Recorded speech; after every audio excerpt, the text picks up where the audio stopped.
Bienvenidos a la noche oscura. Antes de comenzar, suscríbete y comenta desde dónde nos estás viendo. Espero que disfrutes de los relatos. Soy Omar, tengo 36 años y soy policía municipal en San Luis Potosí. Llevo 13 años en la corporación. He visto de todo: accidentes, peleas, robos, situaciones difíciles. Pensaba que ya nada me podía sorprender hasta lo que me pasó hace 2 meses durante un turno nocturno con mi compañero Raúl. Ese viernes nos tocó el turno de 11 de la noche a 7 de la mañana. Raúl y yo somos pareja de patrulla desde hace 5 años. Nos conocemos bien, confiamos el uno en el otro. Es importante eso en este trabajo. Esa noche arrancamos normal. Pasamos por nuestra ruta asignada, la zona sur de la ciudad, colonias tranquilas en su mayoría. Como a las 2 de la mañana, recibimos un reporte por radio. Una llamada anónima, reportando disturbios en una colonia en las afueras, casi en los límites de la ciudad. Una zona que técnicamente no era nuestra área, pero éramos la patrulla más cercana. El despachador nos pidió que fuéramos a revisar mientras contactaban a la unidad que correspondía. Le dije a Raúl que fuéramos. Manejé hacia la dirección que nos dieron. Como a los 20 minutos llegamos a la colonia. Era una zona vieja, casas pequeñas, calles sin pavimentar bien, casi no había alumbrado público. Todo estaba oscuro y en silencio. Raúl checó la dirección exacta que nos habían dado. Era una casa en una calle sin salida. Nos estacionamos frente a la casa. Se veía abandonada. Ventanas rotas, puerta medio abierta, jardín lleno de maleza. Le hablé por radio al despachador. Le dije que la casa parecía deshabitada, que tal vez era una falsa alarma. El despachador nos dijo que esperáramos, que iban a verificar la dirección. Mientras esperábamos, Raúl señaló algo. En una de las ventanas se veía una luz tenue, como de una vela o linterna moviéndose. Nos miramos. Tal vez sí había alguien ahí. Decidimos bajar a revisar. Nos acercamos a la puerta con linternas y manos en las armas por precaución. Toqué y me identifiqué como policía. Nadie contestó. La luz en la ventana se apagó. Empujé la puerta que ya estaba entreabierta. Se abrió con un chirrido. Adentro olía a humedad y abandono. Entramos con cuidado alumbrando con nuestras linternas. La sala estaba vacía, sin muebles. Había basura en el piso, botellas, cartones, signos de que vagabundos habían usado el lugar. Revisamos la cocina, también vacía. Entonces escuchamos pasos arriba. En el segundo piso, alguien caminando. Raúl me miró. Asentí. Subimos las escaleras despacio. Los escalones crujían bajo nuestro peso. Arriba había un pasillo con 3 puertas. La del fondo estaba entreabierta. De ahí venía una luz tenue. Nos acercamos. Raúl iba adelante. Yo lo cubría. Empujamos la puerta. Adentro había una habitación con un colchón viejo en el piso, algunas veladoras encendidas en las esquinas, y en medio, sentada en el suelo, había una mujer. Tendría como 30 años, pelo largo negro, vestida con ropa sucia. Estaba de espaldas a nosotros, meciéndose de adelante hacia atrás. Raúl le habló. «Señora, somos policía. ¿Está bien? ¿Vive aquí?» Ella no contestó, solo siguió meciéndose. Me acerqué más. «Señora, recibimos un reporte de disturbios. Necesitamos que nos diga si está bien». Nada. Seguía con su movimiento repetitivo. Raúl rodeó para verla de frente. Cuando la vio, retrocedió. Me hizo una señal de que algo no estaba bien. Me acerqué para ver su cara. Ella tenía los ojos abiertos pero completamente en blanco. Sin pupilas, sin iris, solo blanco. Y de su boca salía un murmullo constante. Palabras que no podíamos entender. Le hablé por radio al despachador pidiendo una ambulancia. Esto parecía una emergencia médica o psiquiátrica. Pero entonces la mujer dejó de mecerse. Lentamente giró su cabeza hacia mí. Su boca se abrió más, y el murmullo se hizo más fuerte. Ahora podía distinguir palabras. «No deberían estar aquí. No deberían haber venido». Raúl me dijo que saliéramos, que esperáramos a la ambulancia afuera. Estaba de acuerdo, pero cuando intentamos salir, la puerta se cerró de golpe. Raúl intentó abrirla. Estaba trabada. La empujó con fuerza. No se movía. Las veladoras empezaron a parpadear. La mujer se levantó. Su movimiento era extraño, como desarticulado.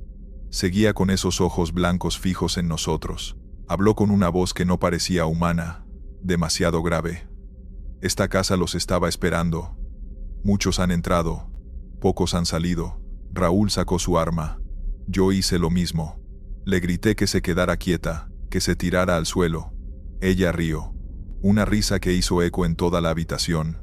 Entonces las veladoras se apagaron todas al mismo tiempo. Quedamos en oscuridad total. Prendimos nuestras linternas. La mujer ya no estaba donde había estado. Estaba ahora justo frente a Raúl. Él gritó y disparó al aire instintivamente. El sonido fue ensordecedor en el cuarto cerrado. La mujer desapareció. Las veladoras se volvieron a encender solas. La puerta se abrió. Salimos corriendo de esa habitación. Bajamos las escaleras casi cayéndonos. Salimos de la casa y corrimos hacia la patrulla. Nos subimos y yo arranqué sin mirar atrás. Manejé como 2 cuadras antes de detenerme para recuperar el aliento. Raúl temblaba. Yo también. Nos miramos sin saber qué decir. Por la radio el despachador preguntaba por nuestra situación. Raúl respondió que habíamos tenido una situación, que íbamos de regreso a la base. Cuando llegamos a la comandancia, nuestro supervisor nos preguntó qué había pasado. Le contamos todo exactamente como fue. Él nos miró escéptico. Nos preguntó si habíamos estado bebiendo. Le dijimos que no, que estábamos completamente sobrios. Nos hizo pruebas de alcoholemia. Salimos limpios. El supervisor decidió mandar otra patrulla a revisar la casa. 2 compañeros fueron. Regresaron 1 hora después. Reportaron que la casa estaba completamente vacía. Sin veladoras, sin colchón, sin nada. Solo una casa abandonada llena de basura. Ninguna señal de que alguien hubiera estado ahí recientemente. Raúl y yo insistimos en lo que vimos. El supervisor nos dijo que nos tomáramos el resto de la noche libre, que volviéramos al día siguiente. Cuando regresamos, nos llamó a su oficina, nos contó algo que no sabíamos. Esa casa donde entramos tiene historia. Hace como 10 años, una familia completa desapareció de ahí. Nunca los encontraron. Desde entonces, varios policías y personas han reportado cosas extrañas en esa casa. Apariciones, voces, puertas que se cierran solas. Nos dijo que oficialmente esa dirección está marcada en el sistema como no responder, a menos que sea absolutamente necesario, que el reporte que recibimos esa noche probablemente fue falso, tal vez hasta originado por algo en la casa misma para atraer gente. Nos advirtió que nunca volviéramos ahí. Han pasado 2 meses. Raúl pidió cambio de turno. Ahora trabaja de día. Dice que no puede hacer guardias nocturnas después de eso. Yo sigo en el turno de noche, pero ahora cada vez que recibimos un reporte, pregunto la dirección exacta. Si es esa zona, invento cualquier excusa para no ir, y le advierto a los nuevos compañeros sobre esa casa, porque sé que ahí hay algo que usa el aspecto de personas para atraerte, algo que cierra puertas y apaga luces, algo que no quiere que salgas una vez que entras. Y aunque sea mi trabajo responder a llamadas y proteger a la gente, también sé que hay lugares donde ni la placa ni el arma te protegen. Lugares donde las reglas normales no aplican, y esa casa en las afueras de San Luis Potosí es uno de esos lugares. Continuamos con la segunda historia. Hola comunidad. Soy Daniel, tengo 32 años, soy oficial de la Policía Federal de Caminos. Mi trabajo es patrullar las carreteras federales, atender accidentes, ayudar a conductores varados, ese tipo de cosas. Trabajo principalmente el tramo de la México-Puebla, un tramo que conozco de memoria después de 7 años haciéndolo. Lo que me pasó hace 3 semanas me tiene considerando seriamente pedir mi cambio a otra zona. Estaba en turno nocturno con mi compañera Jessica.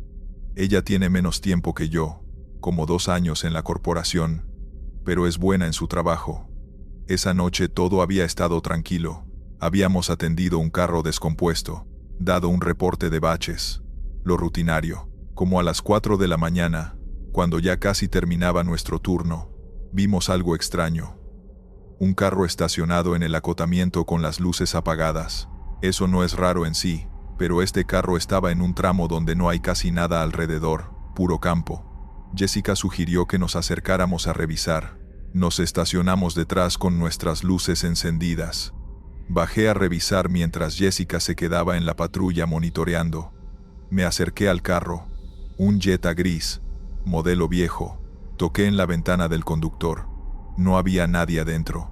El carro estaba vacío, pero las llaves estaban en el switch, como si alguien lo hubiera apagado y bajado hace un momento. Revisé alrededor con mi linterna.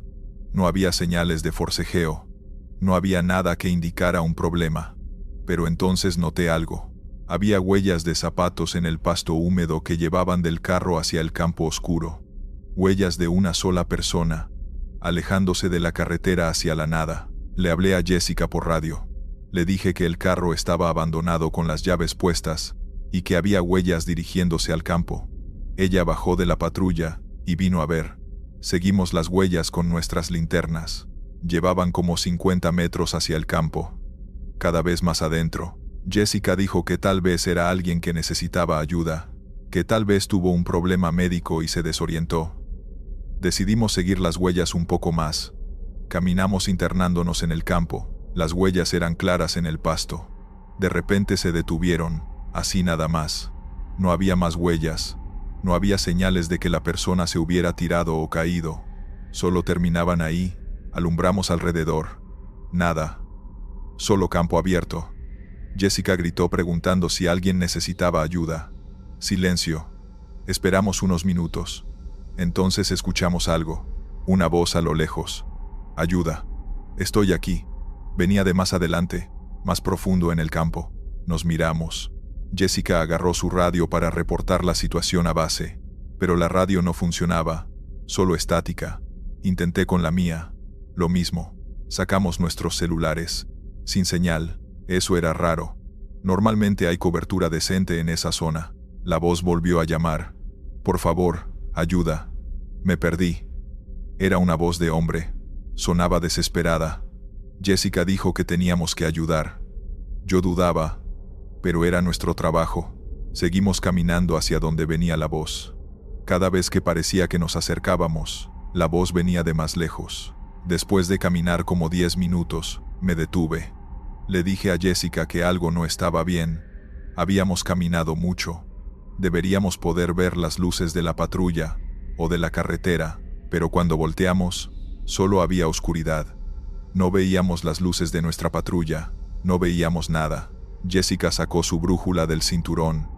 La aguja giraba errática, sin poder fijarse en ninguna dirección. Le dije que teníamos que regresar inmediatamente.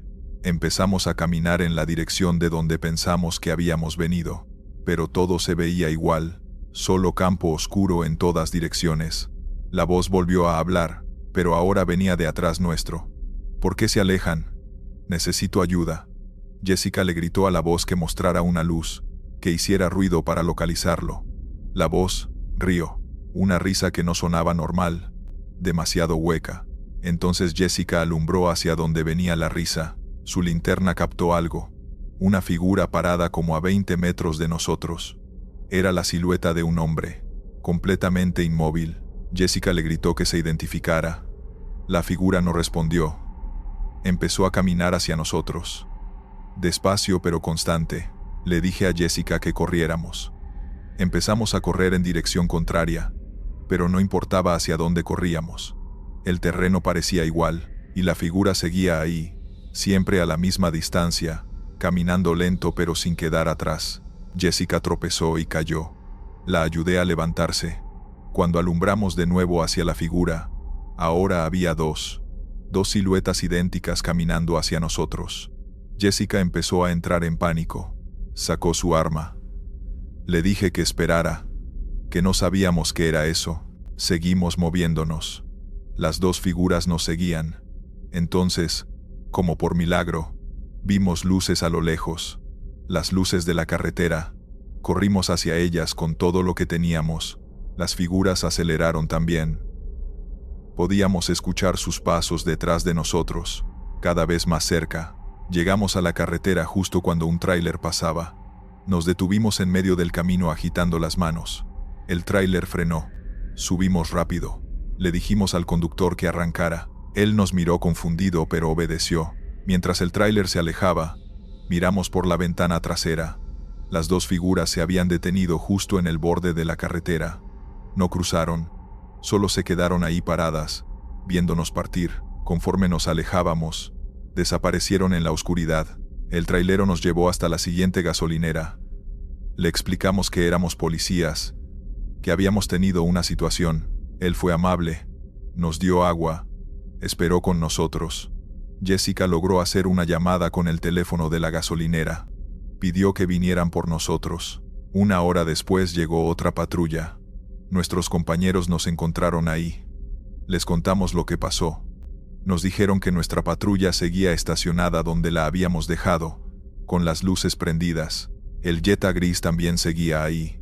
Revisaron el campo con perros. No encontraron a nadie.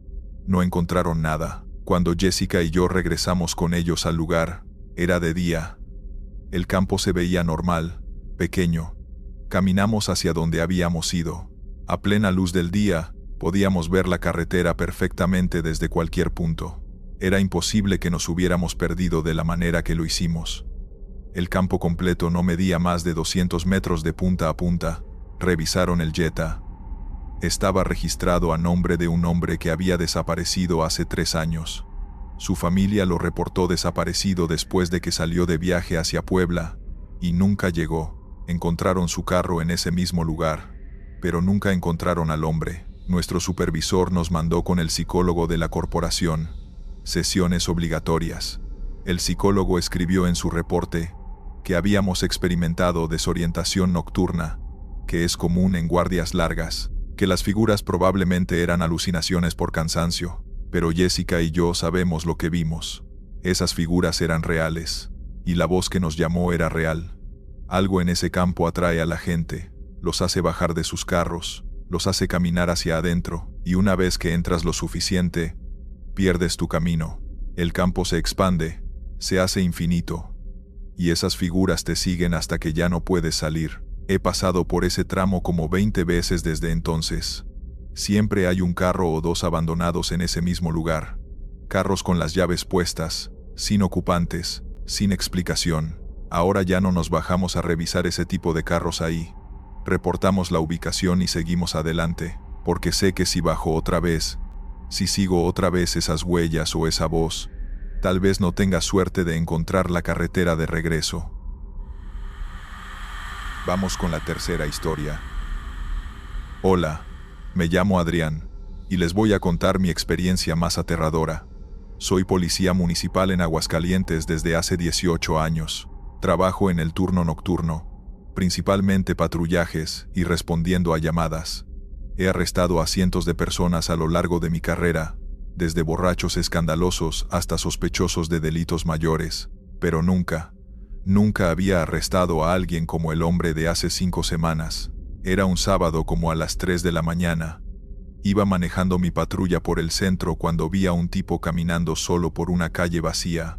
No es ilegal caminar de madrugada, pero algo en él me llamó la atención. Iba vestido completamente formal, traje oscuro, corbata, zapatos brillantes, como si viniera de un evento elegante, pero caminaba raro, arrastrando los pies, tambaleándose. Me estacioné y bajé para checar que estuviera bien. Cuando me acerqué pude verlo mejor. Era un hombre como de 50 años, bien peinado, afeitado, pero su ropa, aunque elegante, se veía sucia, con manchas de tierra. Le hablé. «Buenas noches. ¿Está bien? ¿Necesita ayuda?» Él se detuvo y volteó a verme. Sus ojos estaban vidriosos, perdidos. No contestó. Le pregunté si había estado bebiendo. Nada. Le pedí identificación. Metió su mano al bolsillo interior de su saco lentamente y sacó una cartera. Me la dio. La abrí. Tenía una credencial de elector. El nombre decía Enrique Valdés Mora. Fecha de nacimiento 1968. De Aguascalientes. Revisé si había más identificaciones. Había tarjetas de crédito, algunas tarjetas de presentación que decían que era abogado. Todo se veía legítimo. Le pregunté qué hacía caminando solo a esta hora. Él me miró fijamente y dijo con voz ronca: «Voy a casa. Necesito llegar a casa». Le pregunté dónde vivía. Me dio una dirección. La conocía. Estaba como a 10 cuadras de ahí. Le ofrecí llevarlo. Él asintió. Lo ayudé a subir al asiento trasero de la patrulla. Se sentó en silencio mirando por la ventana. Mientras manejaba hacia la dirección que me dio, intenté hacer conversación. Le pregunté de dónde venía. No contestó. Le pregunté si había estado en alguna fiesta. Silencio. Miré por el espejo retrovisor. Él solo miraba fijamente por la ventana, sin parpadear. Llegamos a la dirección. Era una casa de 2 pisos en una colonia residencial tranquila. Me estacioné enfrente. Le dije que ya habíamos llegado. Él no se movió. Le dije de nuevo que ya estábamos en su casa. Entonces habló. «Esta no es mi casa. Mi casa ya no existe». Eso me confundió. Le dije que era la dirección que me había dado. Él negó con la cabeza lentamente. «Sí es la dirección, pero la casa es diferente. Esta no es mi casa». Le pregunté qué quería decir. Él señaló la casa. «Mi casa era amarilla. Esta es blanca. Mi casa tenía jardín grande. Esta tiene reja. Esta no es mi casa». Pensé que estaba confundido, tal vez por alcohol o drogas. Le dije que esperara. Bajé y toqué en la puerta de la casa. Después de un rato salió una señora mayor en bata. Le expliqué la situación, que tenía a alguien que decía vivir ahí. Ella me dijo que ella vivía ahí desde hace 8 años. Le mostré la identificación del hombre. Ella miró la foto y se puso pálida. Me dijo que esperara. Entró y salió con un álbum de fotos. Me mostró una foto vieja. Era de una familia frente a una casa. La casa era la misma donde estábamos, pero pintada de amarillo, con jardín grande sin reja. En la foto estaba el mismo hombre de mi patrulla, pero más joven, con una mujer y 2 niños. Le pregunté quién era. Ella me dijo que cuando compró la casa, los vecinos le contaron que antes ahí vivía una familia, que el papá era abogado, que un día hace como 10 años todos desaparecieron, la esposa, los hijos. Solo encontraron al papá días después, desorientado, sin poder explicar qué había pasado con su familia. Después de eso, él también desapareció. Nunca resolvieron el caso. Me preguntó si el hombre en mi patrulla era él. Fui a revisar. Cuando abrí la puerta trasera, el asiento estaba vacío, completamente vacío. Revisé rápido alrededor de la patrulla. No estaba. Las puertas tienen seguro desde adentro. Es imposible abrirlas sin que yo lo note desde el tablero. Pero él había desaparecido. Regresé con la señora confundido. Le dije que el hombre ya no estaba. Ella me miró con miedo. «Oficial, el hombre de esa foto, Enrique Valdés, está enterrado en el Panteón Municipal. Murió hace 5 años. Lo encontraron en el río. Dicen que fue accidente». Sentí un frío recorrerme. Le pedí que me mostrara la foto de nuevo.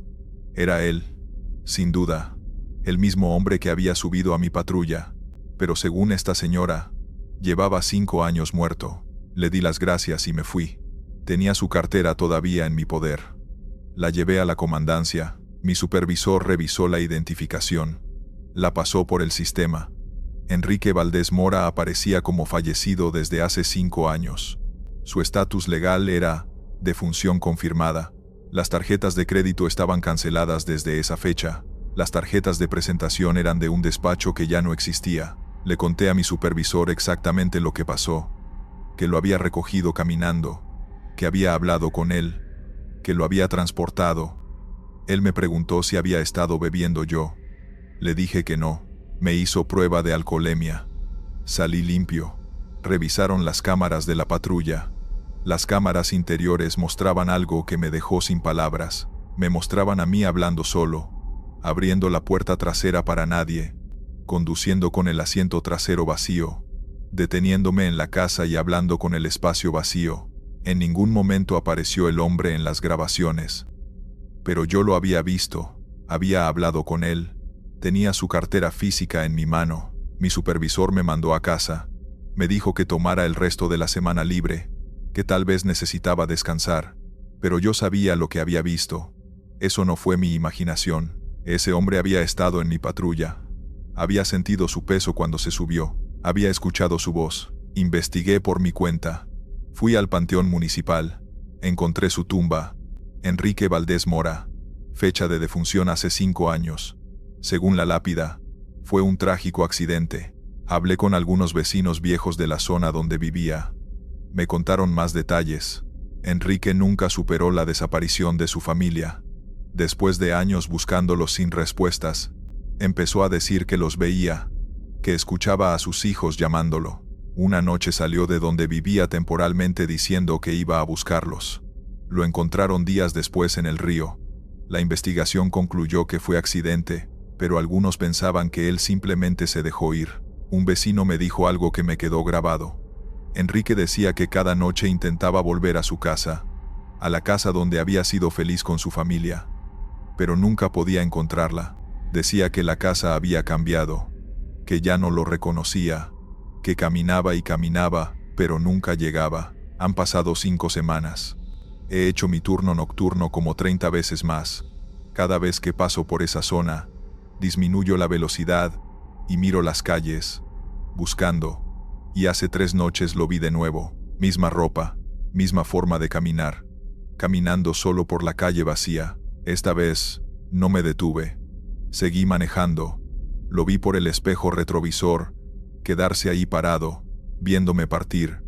Y sé que volverá a aparecer, que cada noche él camina por esas calles intentando llegar a una casa que ya no existe, buscando a una familia que nunca encontrará, atrapado en un bucle infinito de búsqueda sin final. Ya no recojo a gente sola caminando de madrugada en esa zona, porque aprendí que no todos los que caminan por las calles de noche pertenecen a este mundo. Algunos son ecos de tragedias pasadas, repitiendo sus últimos momentos una y otra vez.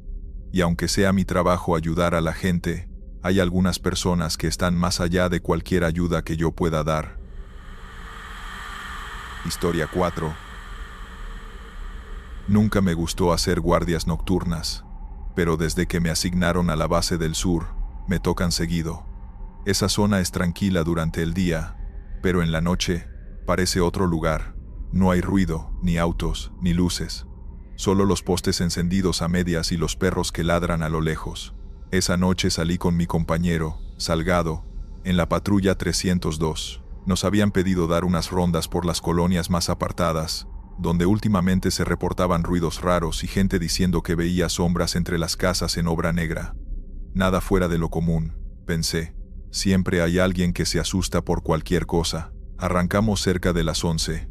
En la radio casi no se escuchaba tráfico, solo un par de códigos de las unidades del centro.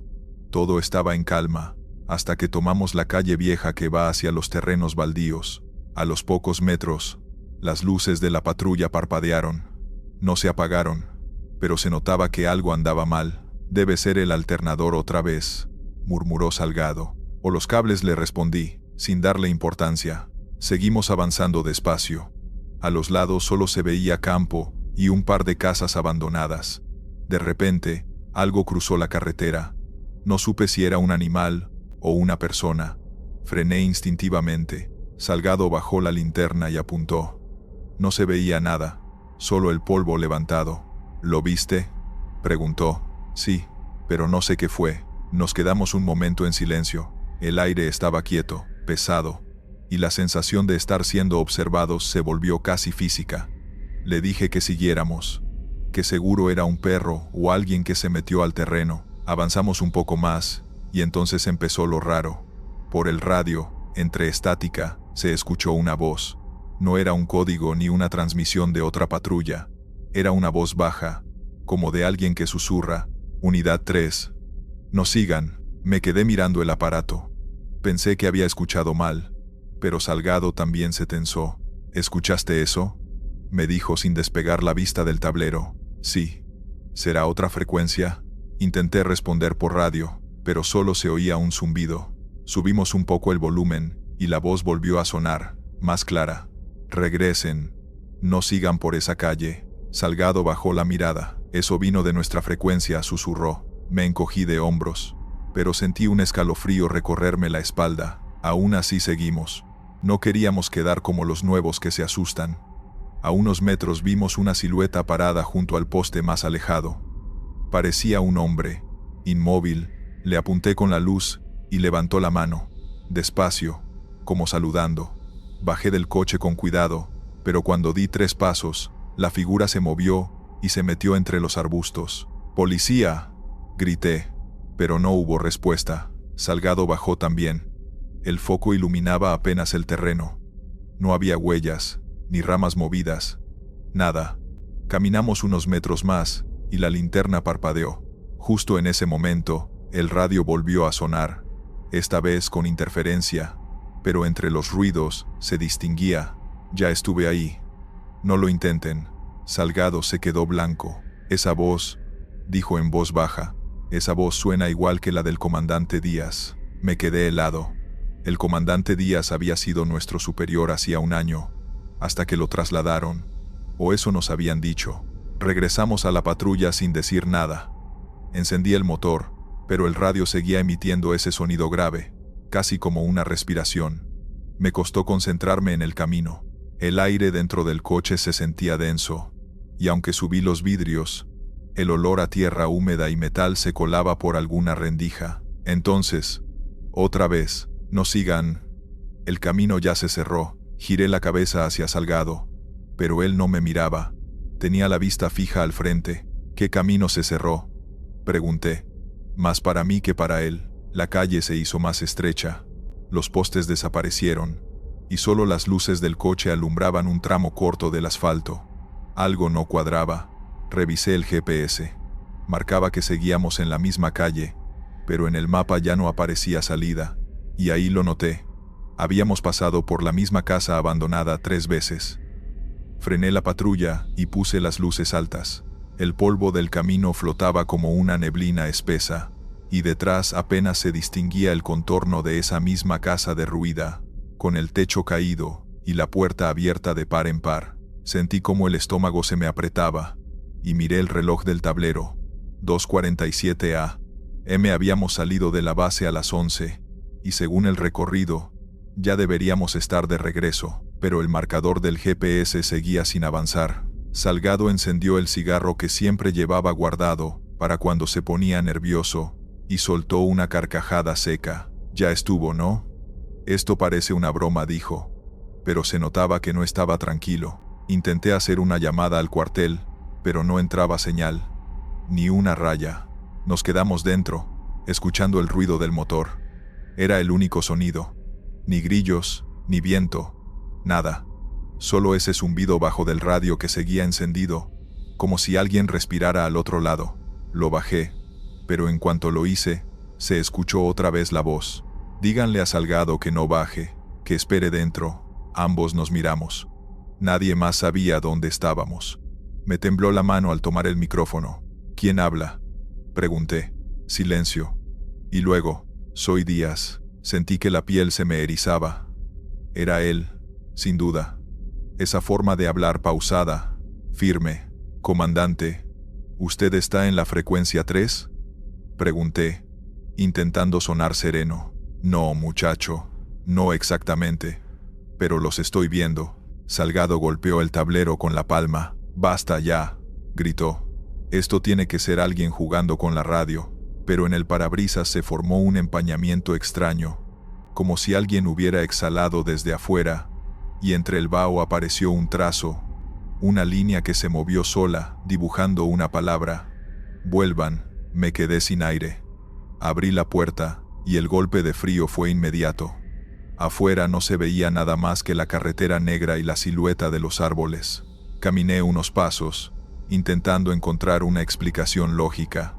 La humedad del suelo se pegaba a mis botas, y cada vez que respiraba, podía oír el crujido de los insectos escondidos entre las piedras. De pronto, el radio sonó más fuerte. «No sigan buscando lo que no pueden entender». Volví a mirar la patrulla. Las luces se habían apagado. Solo veía el resplandor del cigarro de Salgado, que titilaba adentro. Corrí de vuelta y abrí la puerta del conductor. Él estaba quieto, mirando el parabrisas. El trazo de antes seguía ahí, pero ahora había más palabras, escritas en el vaho. Yo los cuidé. «No me busquen más». Salgado no decía nada. Parecía hipnotizado. Lo sacudí del hombro. Vámonos ya, le dije. Giré la llave y el motor rugió. Las luces volvieron de golpe, como si nada hubiera pasado. Di la vuelta y aceleré sin mirar atrás. Durante el camino, nadie habló, solo el ruido del motor llenaba el aire. Cuando por fin llegamos a la avenida principal, la señal del radio volvió y el GPS empezó a actualizarse. Todo parecía normal. En la base, el reloj marcaba las 3:15. El jefe de guardia nos vio entrar y preguntó por qué habíamos tardado tanto. Le contamos lo que pasó, aunque tratamos de sonar tranquilos. El jefe solo frunció el ceño y nos dijo que no había nadie transmitiendo en nuestra frecuencia esa noche, que el Canal 3 estaba fuera de servicio desde hacía meses. Me quedé callado, pero antes de irme a casa decidí revisar los registros de audio del coche. Me senté frente al monitor y adelanté hasta la hora en que escuchamos la voz. En efecto, ahí estaba. Unidad 3. No sigan, pero lo que me dejó sin palabras fue lo que vino después. Entre los ruidos de interferencia, se escuchaba claramente otro susurro, más bajo, casi como si hablara al oído. Gracias por venir. Cerré el archivo y apagué todo. No quise volver a mencionarlo. Desde esa noche, cada vez que paso por esa zona, la radio del coche hace un leve clic, como si intentara conectarse sola, aunque no haya nadie transmitiendo. Y no sé si es coincidencia, pero cuando eso pasa, siempre siento el mismo olor metálico del interior de aquella patrulla, y por un momento, juro que puedo oír esa voz repitiendo mi nombre. Historia 5. No soy de los que creen en cosas raras, ni en señales, ni en historias que los compañeros cuentan para asustar a los nuevos. Llevo 9 años en la policía estatal, y he visto de todo, o al menos eso pensaba, hasta aquella noche en la que me tocó patrullar solo un tramo de la carretera federal que cruza por la sierra. Era una noche sin luna, el tipo de oscuridad que hace que las luces de la patrulla parezcan débiles, como si el mundo entero se tragara la claridad. Eran casi las 2 de la mañana cuando el radio empezó a crepitar. La voz del operador sonó tensa. Unidad 23. Tenemos reporte de un sedán gris, a exceso de velocidad, rumbo al kilómetro 84. Posible fuga. Confirmé la ubicación, encendí las torretas y aceleré. A esa hora casi no hay tráfico, solo camiones que parecen moverse en cámara lenta. Lo vi enseguida, un coche gris, sin placas traseras, zigzagueando por los carriles. Le marqué el alto, pero no se detuvo. Subí a 150, el motor rugiendo, el volante firme entre mis manos. Todo era velocidad y oscuridad. En el retrovisor, de pronto, aparecieron otras luces azules. Pensé que era apoyo, que otra unidad venía detrás. Avisé por radio, pero nadie confirmó. ¿Quién está detrás de mí?, pregunté, sin soltar el acelerador. Silencio. Solo el ruido de fondo del canal. El sedán seguía adelante, pero de reojo vi que la otra patrulla mantenía mi mismo ritmo, unos metros atrás. Las luces eran antiguas, más opacas, como de los modelos viejos que ya no usamos. Apreté el micrófono. Unidad que viene detrás. Identifíquese. Un segundo de estática, y luego una voz grave, calmada. Tranquilo, compañero. No te acerques tanto. Si toma la curva como tú lo haces, van a perder el control los dos. Solté el aire sin querer. Esa voz tenía algo raro. No la reconocí, pero sonaba como alguien que sabía exactamente lo que estaba pasando. Reduje un poco la velocidad justo antes de una curva cerrada, y efectivamente, el sedán derrapó. Si hubiera ido más rápido, me habría estampado. Me temblaron las manos. Gracias, dije al micrófono, sin saber por qué lo hacía. Mantén distancia, volvió a decir la voz. No todo vale la pena perseguirlo hasta el final. ¿Quién eres?, pregunté. Solo alguien que alguna vez hizo lo mismo que tú. El eco de esas palabras me dejó helado. Miré por el espejo, pero la patrulla que me seguía ya no estaba. Solo el reflejo de mis luces en el asfalto vacío. Seguí conduciendo unos metros, confuso, sin saber si había imaginado todo. Pero el sedán reapareció adelante, y la persecución continuó.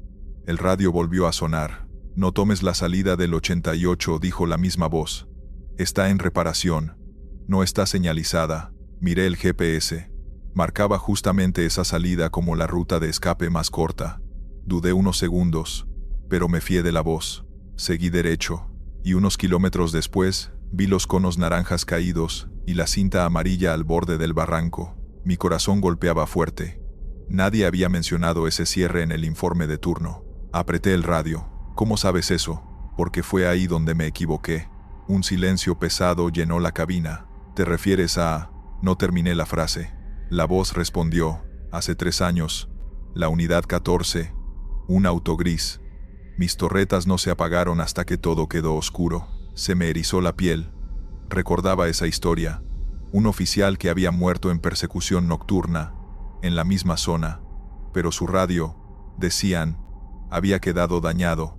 Imposible de recibir señal. No puede ser, susurré. No te preocupes, dijo la voz. No estoy aquí para asustarte. Solo quiero que llegues a casa. De pronto, el sedán bajó la velocidad. Tal vez se había quedado sin gasolina, o se había rendido. Activé las luces de advertencia, y mantuve la distancia. Tal como me dijo, no tenía refuerzos cerca. Así que decidí esperar el momento oportuno. La voz volvió, más suave. No te acerques todavía. Quédate en el vehículo. ¿Por qué? A veces no vale la pena ver el final. Créeme. No lo necesitas. No sabía si obedecer o no, pero algo en su tono me convenció.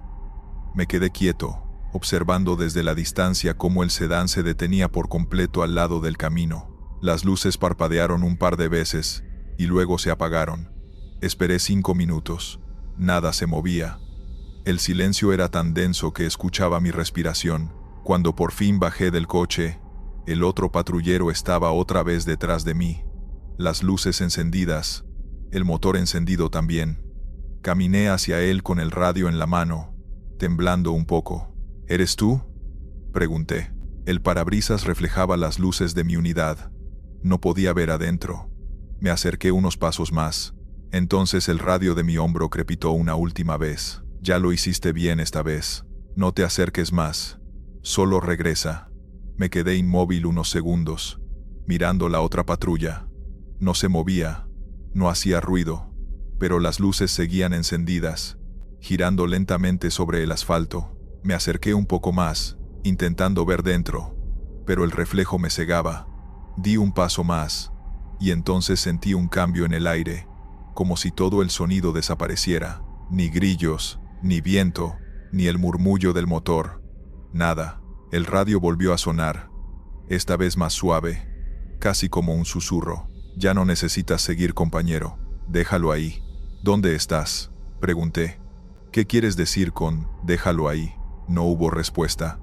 Solo estática. Cuando por fin logré asomarme por la ventana del otro coche, el asiento del conductor estaba vacío. No había nadie. Ni papeles, ni uniforme, nada. Solo el tablero iluminado y el sonido leve del motor. Retrocedí, sintiendo un nudo en el estómago. En ese momento, las luces del sedán, el que había estado persiguiendo, se encendieron de golpe y arrancaron hacia adelante, perdiéndose en la oscuridad sin que yo pudiera reaccionar. Corrí a mi patrulla, pero algo dentro de mí me dijo que no lo siguiera. Encendí el motor, apagué las torretas y me quedé ahí, respirando. El radio estaba en silencio, pero la frecuencia se mantenía abierta, como si alguien siguiera del otro lado. Pasaron varios minutos. Pensé en lo que la voz me había dicho. No todo vale la pena perseguirlo hasta el final. Quizás no se refería solo a esa noche. Quizás hablaba de algo más grande, del cansancio, del miedo que uno acumula en este trabajo, de todo lo que uno deja en la carretera cada vez que sale de turno, y no sabe si volverá igual. Cuando por fin me animé a moverme, miré por el espejo retrovisor. La otra patrulla ya no estaba. El asfalto quedaba vacío detrás, iluminado solo por el destello intermitente de mis luces traseras. Toqué el radio una última vez. Gracias, dije, sin esperar respuesta, pero la frecuencia se activó de nuevo, y la misma voz, más lejana, respondió: no tienes que agradecer. Solo prométeme que cuando escuches esa sirena en el viento, reducirás la velocidad. A veces uno necesita que alguien le diga cuándo parar. No supe qué decir. Me quedé mirando el horizonte negro que se extendía frente a mí. Después apagué el radio y conduje despacio, con las manos firmes en el volante. Cada tanto me parecía ver destellos azules a lo lejos, como si alguien me escoltara, asegurándose de que tomara el camino correcto. Esa madrugada regresé al cuartel sin haber terminado la persecución. El jefe me preguntó por qué había abandonado el reporte. Le conté que el vehículo se desvió y que perdí la visual. No dije nada del otro coche, ni de la voz, ni de nada más. Él asintió. Anotó algo en su libreta y me mandó a descansar. Pero cuando salía de la oficina, vi un retrato colgado en la pared, uno que siempre había estado ahí y al que nunca había prestado atención. Era un oficial con bigote y mirada seria, posando junto a una patrulla antigua, con el número 14 estampado en la puerta. Me quedé viéndolo un momento. El nombre grabado debajo del marco me dejó sin aire. Oficial Jaime L. Ortega, caído en cumplimiento del deber, kilómetro 88, año 2021. La misma voz, la misma unidad. Esa noche no pude dormir. Escuchaba el zumbido del radio apagado en mi cabeza, como si la frecuencia siguiera abierta. A la mañana siguiente, fui al estacionamiento del cuartel y revisé mi patrulla. En el costado, bajo la pintura nueva, el número estaba marcado con una sombra apenas visible, como si alguien lo hubiera escrito con el dedo. 14. No le conté a nadie. Solo me aseguré de mantener ese número limpio, sin cubrirlo con nada. Desde entonces, cada vez que salgo de noche y el camino se vuelve demasiado oscuro, bajo el volumen del radio y espero, y casi siempre, justo antes de una curva peligrosa o un cruce mal señalizado, escucho una voz distante que dice: «Tranquilo, compañero, no te acerques tanto». A veces pienso que no fue un fantasma, ni una aparición, que tal vez hay cosas que uno no termina de soltar, y que las carreteras están llenas de historias que siguen dando vueltas, buscando cerrarse. Ahora, cuando me toca patrullar solo, ya no tengo miedo del silencio, porque sé que en algún lugar, alguien más sigue ahí, cuidando que no repita los mismos errores. Y cuando regreso al cuartel, me detengo frente al retrato del oficial Ortega y le doy un leve saludo con la cabeza. No sé si puede verme, pero me gusta pensar que sí. Esa noche comprendí algo que no se enseña en la academia, que no todos los que se van realmente se alejan. Algunos se quedan, invisibles, guiando a los que todavía seguimos en la carretera. Y cada vez que escucho su voz entre la estática, sé que no estoy solo. Gracias por escuchar. Estos fueron los relatos. Suscríbete, deja un like y dime si te gustaron las historias de hoy. Nos vemos pronto.